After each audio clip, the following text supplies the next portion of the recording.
Actually, I broke my mom's heart. Wala gid ko niya gi-support even 1 centavo. Wala man gid ko'y background sa photography, no?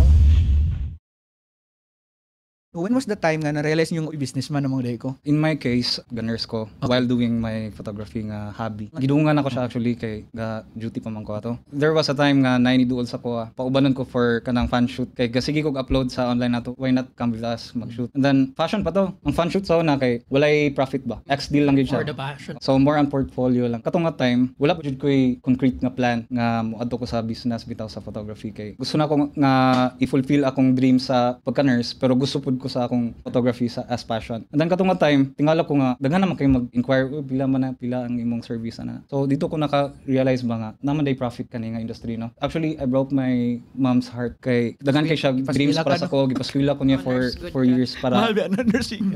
wala gid ko niya gi-support even 1 centavo for my photography nga venture. Ang pressure bitaw sa ko nga kailangan ko maka-make og profit out of this passion You para want to at prove least something, no? ma-level out na ko ang potential nga income sa abroad compared sa diri sa iligan lang. So dito ang pressure sa kuha nga wala magkoy background sa photography, no. Wala koy kanang sa wedding industry nga pwede makatabang sa kuha. Kailangan ako siya i-fulfill bitaw nga akong dreams abroad and sa photography. Wala na ko siya nadungan gyud, nag-awol ko. Pag-awol na ko dito nihilak si mama. Ano siya nganong gibiyaan mo ni mong ospital nga pwede ra makamagdalag isa ka ballpen, makakwarta na ka compared sa daghan kay kag gamit, daghan kay kag cameras, daghan kay kag lights para lang makakwarta og gamay. Dito ko na pressure gid ba nga saan man ako ni pag-sustain ang akong dreams. I have to make profit out of my passion. So mao tong gingon nga not everyone skillful nga photographers or creatives maka-do sa business. So it takes more than that, beyond that para ma-sustain nimo ang imong kanang bitong brand. Daghan kay creatives diri sa iligan nga ga-aspire pero dili siya nga nakasayon para ma-sustain until pila ka years.